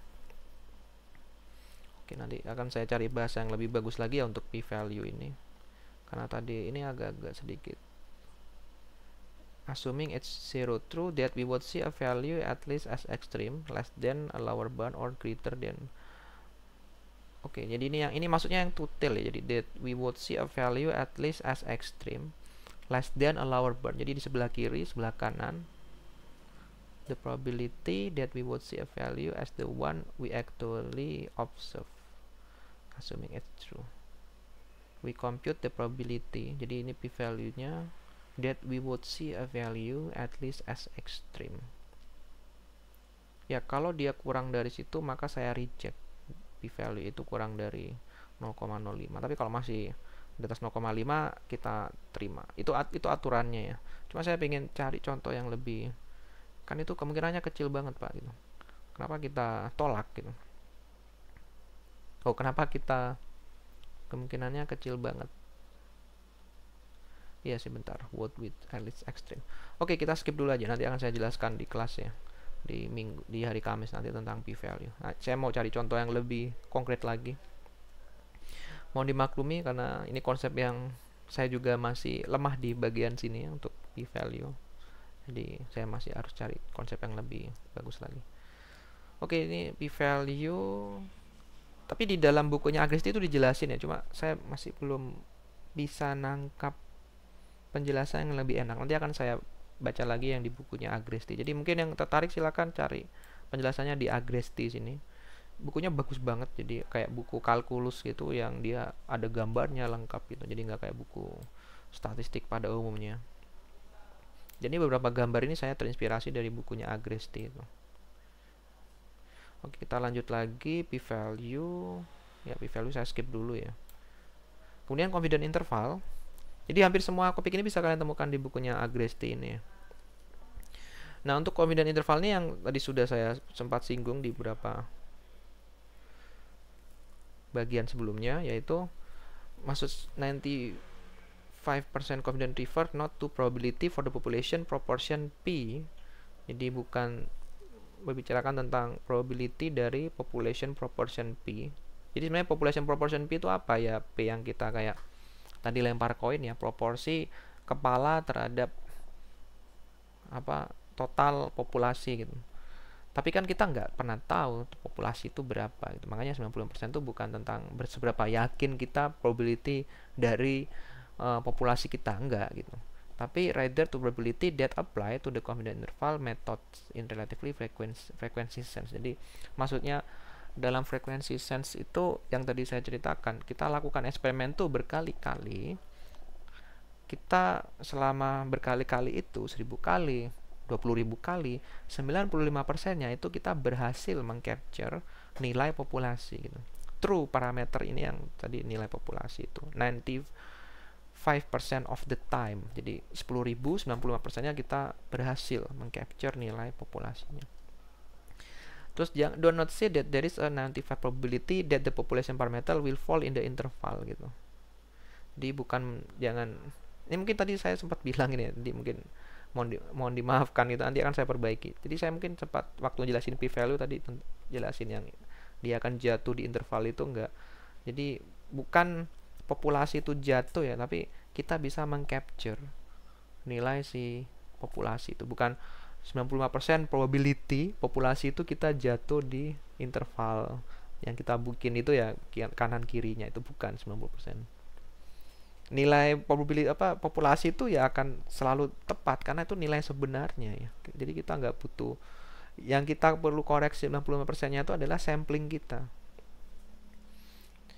Oke, ini ada contohnya lagi. For example, we want to know the coin is fair or not by flipping 1000 time. We observe 520 heads. We don't know the P. Jadi kita nggak tahu kita nilai populasi ya, karena kita harus kumpulin semuanya. Flipping sampai infinity, eksperimen sampai infinity gitu. Nah, kalau kita lakukan itu ya kita dapat idealnya 0,5. Cuma kan kita in realnya tuh nggak tahu. Kita bisa tahu 0,5 ya karena kita bikin seperti itu desainnya. Tapi kalau misalnya kalian melihat rata-rata tinggi badan seluruh kota Balikpapan, kan nggak mungkin kalian hitung satu-satu gitu. Ya sebenarnya kita bisa, cuma kan nggak mungkin gitu. Makanya kita sampling dan kita bisa dapetin tinggi badan satu kota Balikpapan, dan itu jadikan untuk mengestimasi nilai P yang populasi itu. Oke, ini untuk yang koin. Jadi kita lempar 1000 kali, terus kita observe 525 kepala. Kemudian kita bisa tuliskan ini ya. Ini sebenarnya bentar ini. Ya ini benar milih trial mu sama sigmanya ya. Kalau kita lihat rumusnya di sini dibagi 1000 kan, karena kita kan pingin dapetin untuk satu pelemparan gitu. Jadi ini rata-ratanya, ini standar deviasinya. Nah ini kalau kita ubah ke dalam two side bound dari yang dengan 95% confidence, jadi ini probability-nya ya, masukkan mu sama sigma, kita dapat lower bound-nya 0,49. Jadi kurang dari 525, lebih besar dari 559 gitu. Nah di sini kita nggak bisa bilang oh koin kita itu nggak fair, karena di sini masih ada nilai 0,5 ya gitu. Ada kemungkinan populasi itu ada di dalam sini gitu. 95 kali ya, jadi 95 kali. Perlu diingat bukan 95 kali, 95% dari 1000 kali percobaan atau 20.000 kali percobaan itu. Nah, ini di sini since 0.5 fall within our confidence interval. Ini berbeda ya dengan yang kata 95 probability in population parameter will fall in the interval gitu. Jadi 0.5% falls within our confidence interval. Ini confidence interval yang dimaksud adalah confidence interval yang di di sampling ya. Kalau yang di sini kan don't say ini yang di dalam populasi itu, populasi parameternya. Kalau kita ubah dikit misalnya 540 kepala gitu. Kita dapetin akhirnya yang coin fair-nya itu nggak jatuh di sini. Ini 95% ya of the time gitu. Jadi kalau kita lakukan, bisa jadi nanti mungkin kalian dapetin two side yang berbeda gitu. Jadi kalau di sampling ya, misalnya 500, kalian bisa jadikan 540, kalian bisa sampling 540, 520 kan tergantung setiap eksperimen itu ya. Kan 540 ini kan kita satu kali percobaan tuh, dapat yang 540, bisa jadi yang 120 gitu. Jadi ini cuma saya tunjukkan yang tiap satu percobaan. Ya kalian akan lakukan ini sebanyak bukan 1000 kali, 1 juta kali gitu. Nah, selama 90% 1 juta kali itu, keberhasilan kalian 95% untuk bisa menangkap true parameter atau populasi yang aslinya. 0,5 itu tapi yang di populasi. Nah ini contoh gambarnya. Jadi ini yang saya maksud tadi. Jadi percobaan itu yang garis-garis ini ya. Di percobaan itu ada, dia kemungkinan ada di sini. Jadi ini adalah confidence intervalnya gitu. Jadi setiap rata-rata, karena kemungkinan mungkin kalian sampling datanya dapat yang deket-deket semua ya, akhirnya ininya kecil, lower upper boundnya itu rentangnya. Nah kalau kita lakukan ini, saya cuma melakukan 20 kali eksperimen ya. Kalau 20 kali ya masih bukan kita dapat 0,05, masih dapatnya 0,15. Tapi kalau dilakukan banyak kali nanti kalian akan bisa dapetin ini 0,05 gitu. Ya ini cuma ilustrasi aja, jadi itu maksudnya. Jadi ini yang populasinya, populasi itu punya true parameter ini 0,5. Tapi kalian setiap eksperimen kalian kan punya hipotesis gitu. Ini hipotesis kalau nilai null hipotesis tadi jatuh di 0,5 itu 95%. Jadi 95% dari 20 kali percobaan itu akan jatuh. Nah, yang merah-merah ini yang gagal gitu, yang 5%-nya ya, itu yang merah di sini. Nah, itu terkait confidence interval. Kemudian ada p-hacking. Jadi, kadang orang mikir gini, oke lah, saya bisa naikin nilai keakurasian eksperimen saya, jadi untuk mendukung hipotesis saya, akhirnya outlier-nya dibuang gitu. Outlier-nya dibuang, akhirnya kalian dapat eksperimennya itu bagus itu, karena outlier-nya kalian buang kan gitu. Jadi with significant level we can find outlier 50% of the time for. Iya sih benar. Jadi gini, outlier-nya itu mudah ditemukan. Kayak saya bisa jelasin tadi yang p-value-nya. Jadi kalau outlier-nya itu jarang, jadi outlier itu yang di luar itu ya. Kalau outlier-nya itu jarang, maka kalian melihat outlier itu adalah sesuatu yang susah untuk ditemukan. Jadi asumsi kalian bahwa outlier itu, yang null hipotesis itu tidak susah ditemukan. Jadi outlier itu tidak susah ditemukan. itu null hipotesisnya. Nah, itu p-value. Oke, jadi sekarang saya bisa jelasin p-value. Jadi p-value itu terkait dengan outlier. Jadi seberapa susah kalian menemukan outlier itu. Null hipotesisnya adalah kalian nggak terlalu susah menemukan outlier itu selama 95% of the time gitu. Kalian lakukan banyak eksperimen, 95% itu kalian nggak susah menemukan outlier itu karena nanti dihitung p-value-nya di atas 0,05 gitu. Tapi kalau kalian susah menemukan outlier itu, maka null hipotesisnya kalian reject gitu. Makanya alternatifnya diterima. Nah, kadang orang tuh pengen dapetin hasil alternate hipotesis, itu istilahnya p-hacking. P-nya dihack supaya kecil banget. Caranya gimana? Ya outliernya dibuang gitu. Akhirnya kan P-nya menjadi kurang dari 0,05. Itu sering dilakukan ya. Jadi itu bahaya banget itu. Sama di konsep di ini korelasi, kalian bisa buang beberapa data-data yang nggak berkorelasi supaya mendukung keputusan kalian korelasinya makin besar. Makanya ini p-hacking itu melanggar integritas sains ya, scientific integrity. Oh, jadi udah jelas. Jadi terkait tadi p-value, jadi terkait seberapa seringkah kalian menemukan outlier atau enggak gitu. Kalau kalian sering menemukan outlier yaitu di atas 0,05, oke, berarti null hipotesis diterima. Tapi kalau kalian nggak sering nemukan, berarti null hipotesis ditolak gitu. Kan tadi null hipotesisnya seberapa seringkah kalian gitu. Oke, udah dijelaskan. Mungkin nanti di kuliah nanti akan saya lebih tekankan ya terkait p-value sama p-hacking.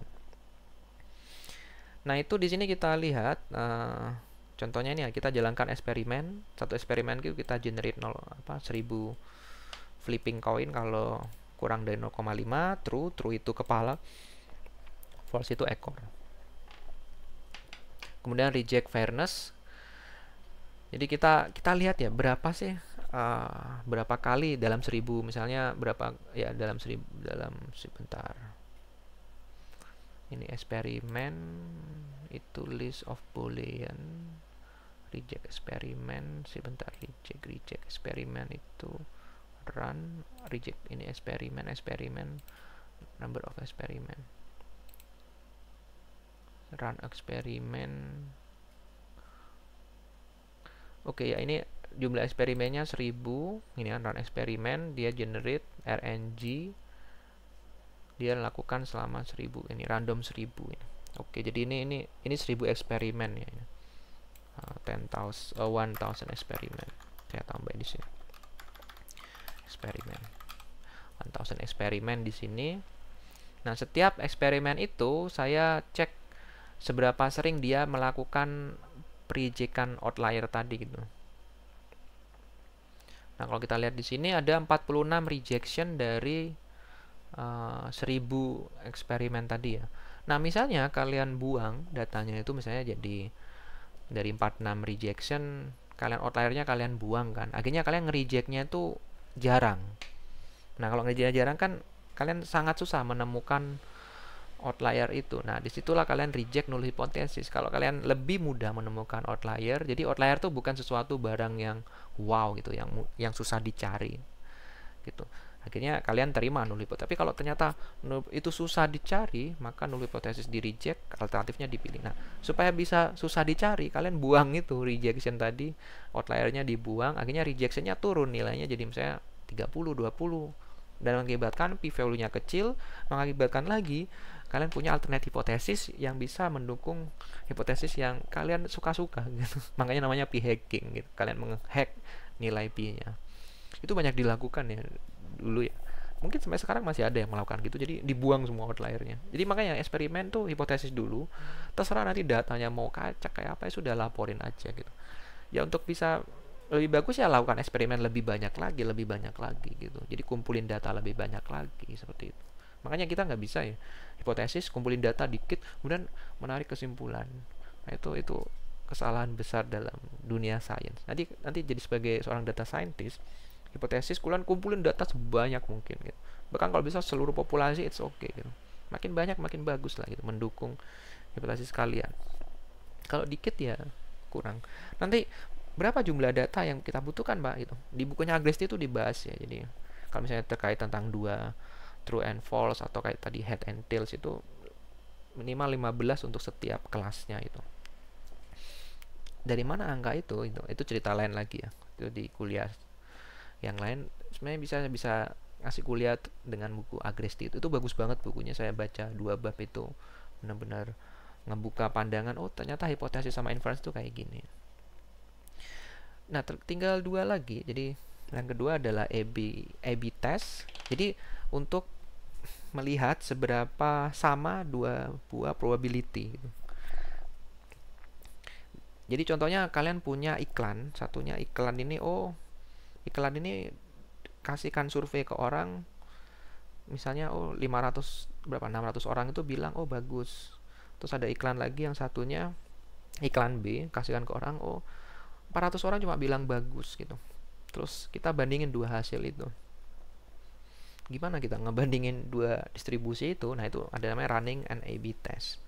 Simple, jadi kita bikin null hipotesisnya PA sama dengan PB, bahwa ternyata 2 iklan itu nggak ada bedanya, mau pakai iklan A, iklan B, kalian tetap dapatkan hasil yang sama. Jadi attention si user itu tetap sama. Sama seperti nanti bisa kita gunakan ini untuk bikin recommender analisis ya, recommender video gitu. Jadi video mana yang sekiranya ini cocok untuk user gitu. Oh ternyata gak ada bedanya 2 video ini, berarti kita kumpulin aja dari satu rekomendasi gitu. Jadi gak ada perbedaan. Nah itu menggunakan ini null hipotesis, kemudian alternate hipotesisnya kita hitung setelah kita mengumpulkan data gitu. Jadi kita punya 2 video, oh video A ini ternyata sama video B kecenderungannya sama, ditonton orang gak jauh beda, sama-sama disukai gitu. Disukai itu dalam arti jumlah apa yang like kayak gitu. Jadi jumlah yang like dibagi total seluruh orang yang nge-like, baik yang enggak sama yang apa yang suka gitu. Nah itu dibandingin, kalau ternyata 2 video ini sama ya sudah, berarti null hipotesis. Kalau beda, oh ternyata ada yang lebih signifikan nih videonya, seperti itu. Jadi untuk decide 2 hal ini ya.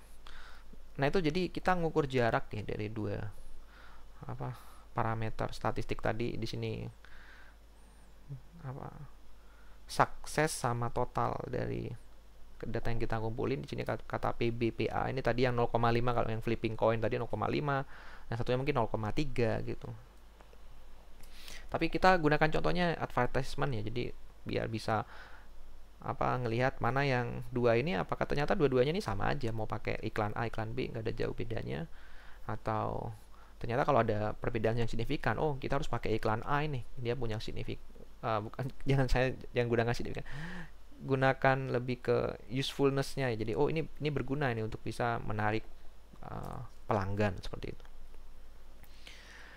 Nah sebenarnya rumusnya dari mana itu cerita lain lagi ya. Di bukunya Grus itu dijelasin untuk dapetin rumus ini nggak gampang gitu, butuh beberapa konsep dasar. Jadi akan saya skip juga karena kita lebih fokus konsep ininya, apa tadi yang tadi cara menentukan jarak tadi, mana yang lebih important atau enggak gitu, dari diberikan 2 hasil ya dari sampling tadi. Nah ini contohnya, it tastes great, get 200 clicks out of 100 view. Jadi ada suatu advertisement tastes great gitu, rasanya enak, itu 200 klik dari 1000 view. Terus yang less bias advertisement itu 80 klik dari 1000 view gitu.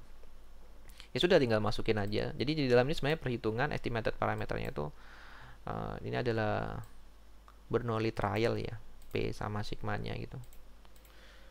Bener ya, ini NP ya, ini ngitung P-nya gitu. Ada berapa dari total semua view-nya dibagi, angkanya berubah dengan yang ngeklik tuh berapa, kan nggak semua view tuh view yang diiklankan ternyata ada orang yang pengen ngeklik gitu. Itu dihitung P-nya, P itu rasionya tadi ya, sama seperti koin tadi, rasionya berapa gitu. Terus sigmanya, standar deviasinya tinggal dihitung aja menggunakan rumus yang ya ini dibagi N ya, karena kita pengen tahu standar deviasi tiap klik ini. Habis itu udah masukkan saja Z, to site. Jadi Z-nya itu ini Z score-nya. Z itu adalah yang ini ya, Z score ini. Kemudian to site ini adalah nilai ini p-value-nya 0,25. Jadi kanan kirinya itu yang kurva probability-nya. Saya gambar, oh enggak, sini saya nggak gambar sih. Nah artinya apa? Kita nggak bisa reject karena ini kurang dari 0,05 gitu.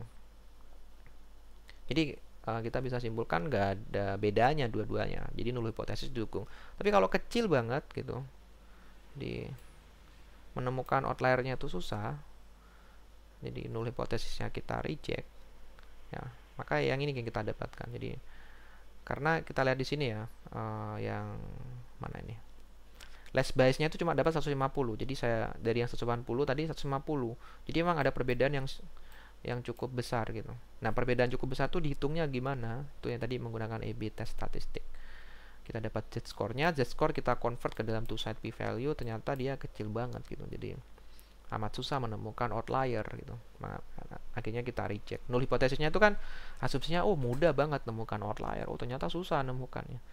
Kalau mudah itu artinya di atas 0,05. Jadi itu p-value. Jadi saya sudah jelaskan. Saya baru dapat sambungannya, contohnya tadi yang susah atau enggak nge-reject outlier gitu.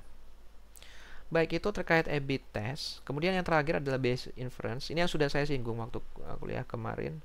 Apapun prior distribution kalian, asumsi kalian, tapi kalau kalian ngumpulin data yang sama untuk mengupdate distribusi kalian, distribusi itu bisa dibilang kayak keyakinan gitu ya.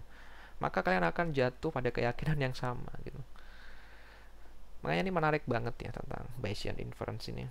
Jadi apapun persepsi banyak orang gitu. Tapi kalau 5 orang itu mungkin di awal berantem, tapi kalau 5 orang itu sepakat ngumpulin data yang sama untuk update distribusi mereka, maka mereka akan sepakat di akhir cerita itu. Tapi ngumpulin datanya harus banyak ya, nggak cuma mungkin 5 ya kurang. Datanya harus banyak semua gitu. Nah, ini dicontohkan dengan distribusi beta gitu. Kenapa kita pilih distribusi beta? Karena updatingnya tuh mudah. Tinggal tambahkan. Sebenarnya bisa pakai rumus Bayes gitu ya. Cuma akhirnya contohnya codingnya mungkin lebih panjang. Kalau pakai fungsi beta, kita update itu kita tinggal tambahkan nilai alfa, parameter A dan B-nya itu di dalam beta distributionnya. Nah, ini perhitungan ini definisi fungsi beta untuk dapetin koefisien dalam distribusi beta. Di sini ada B itu dipakai di sini ya, ini untuk menentukan koefisiennya. Ini sebenarnya fungsi PDF-nya untuk distribusi beta ya. Kalian bisa cek di Wikipedia ya. Mungkin saya tulis aja di sini rumusnya bentar ya. Jadi saya tulis beta distribution. Kalian bisa skip ya bagian ini misalnya terlalu lama itu. Ya saya sebenarnya pengen belajar untuk skip itu, cuma kayak nggak sempat untuk skip di sini. Sebentar, beta distribution itu kita pakai rumus yang 1 min X beta pangkat min 1 dibagi beta alpha X. Oke, ya. Dia pakai yang rumus ini. Untuk yang PDF-nya dia pakai PDF. Ya, pakai yang ini PDF-nya. Jadi yang FX tadi. Ini saya lihat di wiki ya, jadi ini untuk yang PDF. Jadi kalian mungkin bisa lengkapi ya nanti PDF-nya itu FX sama dengan ada parameternya fx alpha beta. Dia pakai alpha beta. Jadi ada beta kecil, ada beta besar ya. Beta besarnya itu yang simbol untuk distribusi beta, tapi maaf ya, huruf B besar itu sebenarnya dari kata Latin, dari kata Yunani beta gitu. Ini distribusinya 1 dibagi, atau ngikut di sini aja ya. Ya. Tapi enak yang ditulis seperti ini sih. B, ini fungsi B terus A karena dia fungsi alpha, beta, kemudian kasih spasi X pangkat alpha min 1, kemudian 1 min X pangkat beta min 1.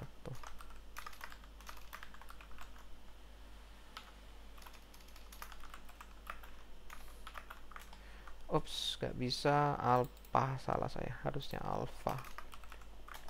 Nah, seperti ini rumusnya. Ini rumusnya nanti dikonvert ke sini.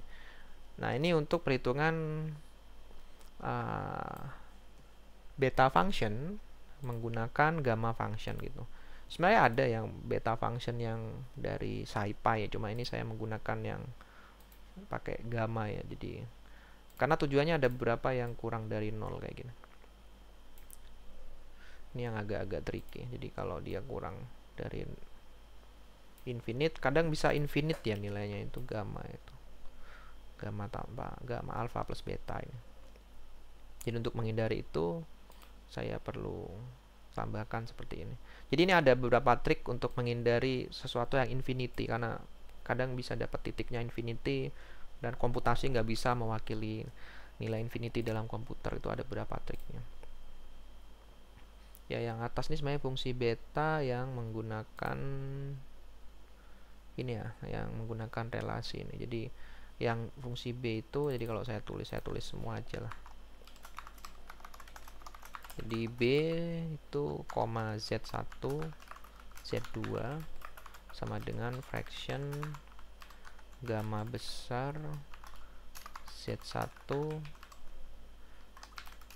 gamma z2, kita punya gamma z1 tambah z2. Nah, ini maksudnya kenapa harus dikurang dari INF, karena nanti kemungkinan ini bisa INF ya yang di sini. Kalau kita INF nanti dioperasikan hancur gitu di perhitungan SciPy. Jadi kalau dia masih kurang dari INF infinity, maka kita jalankan rumus ini itu yang ini. Tapi kalau dia sudah INF, berarti kan kalau ini infinity, ini kan atas bawah ini kan pasti finite kan, maka dia kita isi 0 aja gitu. Nah, kalau dia 0, ini juga perlu hati-hati. Kalau hasilnya 0 ini, beta value 0, itu kita harus pakai rumus yang ini, SC stat pakai yang beta gitu. Kemudian masukin ke PDF. Jadi beta itu akan mendekati distribusi normal untuk n mendekati apa ya? Bukan n ya. Beta ini mendekati tak hingga. Jadi dia akan mengikuti distribusi normal. Makanya di sini saya menggunakan PDF gitu. Jadi ini kasus khusus ketika beta value-nya itu kurang mendekati 0 ya gitu. Jadi kecil banget. Seperti itu. Itu sifat dari distribusi beta ya. Jadi ada sedikit trik juga menghitung di di dalam komputasi itu, kita nggak serta-merta mentah-mentah rumus ini masukin, enggak gitu. Ada beberapa trik, misalnya ini 0, misalnya dia infinity, karena komputer nggak bisa mewakili infinity sama 0 gitu. Oke, kemudian saya plot, ini ada 4 distribusi. Distribusi pertama atau prior distribusi pertama, oke lah, uniform. Ini anaknya pakai beta ya, kalian bisa dapetin banyak distribusi hanya dengan satu rumus. Jadi misalnya isi alpha sama beta kecilnya itu 1,1, kalian dapat uniform distribution gitu. Tapi kalau kalian isi 10,10, kalian dapat yang bentuknya hampir seperti Gaussian. Kalau enggak yang 4,16, kalian dapat seperti Laplace distribution gitu ya, agak condong kanan kiri gitu. Ya, ini Laplace kayaknya, yang mirip kayak Laplace gitu. Benar enggak ya Laplace distribution? Sebentar. Laplace distribution. Kayaknya salah, bukan Laplace itu. Apa ya, yang condong kanan kiri itu ada yang distribusinya saya lupa namanya. Ya kayak Landau atau Gaussian yang condong kanan atau condong kiri gitu. Skew normal namanya. Ya, skew Gaussian gitu. Nah, kalian dapat 4 prior distribution yang berbeda. Nah, kemudian kita update. Nah, ada penjelasannya kenapa kita update-nya simple banget ya, tinggal nambahkan ininya alpha dan beta. Itu sebenarnya ada istilahnya conjugate prior. The property of beta distribution is conjugate prior to binomial distribution. Jadi kalau nanti kita akan flipping coin ya, ada 2 updatean. Pertama kita update 10 flip. 10 flip itu muncul tailnya 7, headnya 3, ekor 7, kepala 3 gitu. Terus kalau kita punya 2000 flip, itu muncul 1000 sama 993 gitu.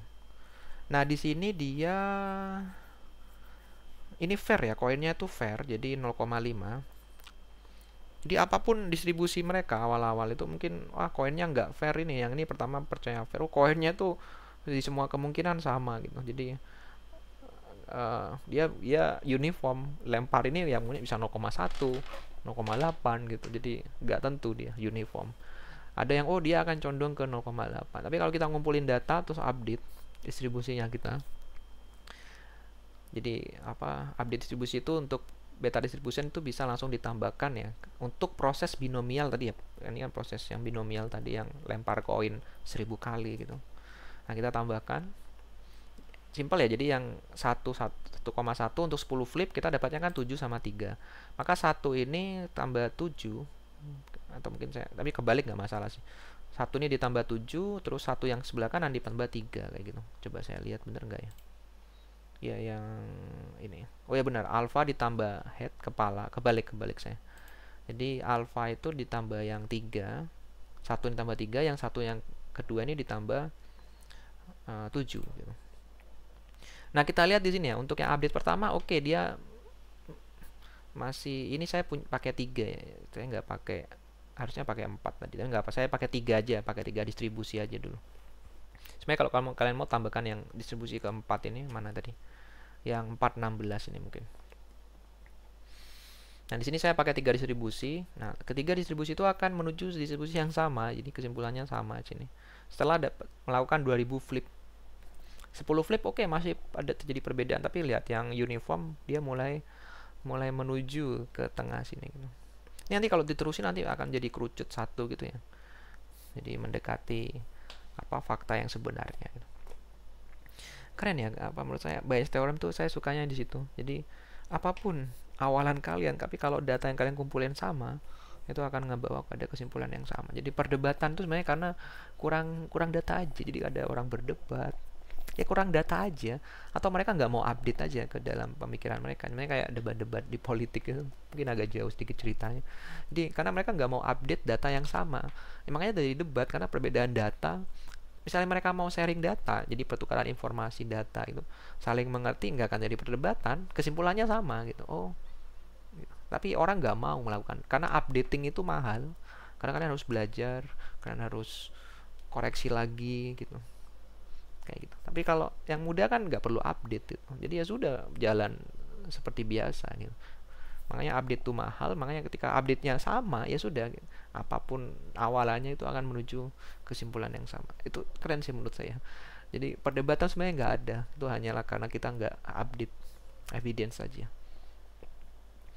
Nah, baik, itu untuk pertemuan ini minggu kelima, semoga ini bermanfaat ya. Jadi silakan ditanyakan kalau ada masih bingung, nggak perlu malu ya, mungkin Pak di ruangan dosen banyak dosen-dosen, nggak masalah, tanya aja gitu.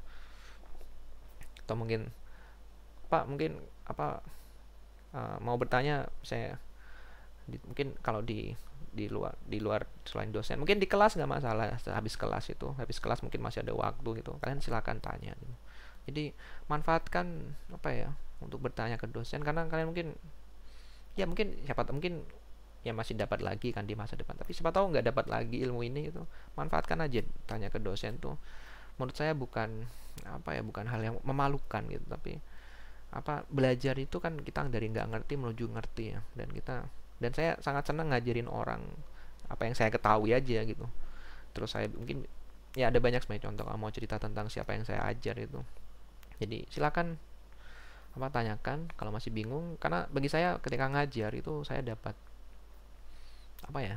cara lagi untuk memberikan informasi ke orang yang lebih baik, yang lebih bagus, yang lebih jelas, yang lebih mudah dimengerti gitu. Jadi mengajar menurut saya itu menambah kemampuan komunikasi saya juga. Jadi silakan manfaatkan, silakan tanyakan. Baik, itu saja untuk minggu ini. Terima kasih sudah menonton video ini. Jangan lupa komen juga di WhatsApp misalnya mau ada pertanyaan. Jangan lupa dipersiapkan presentasinya, tugasnya dikerjakan. Oke, kita akan ketemu lagi di pertemuan berikutnya di minggu ke-6 tentang gradient descent. Jadi bagaimana kita melakukan optimasi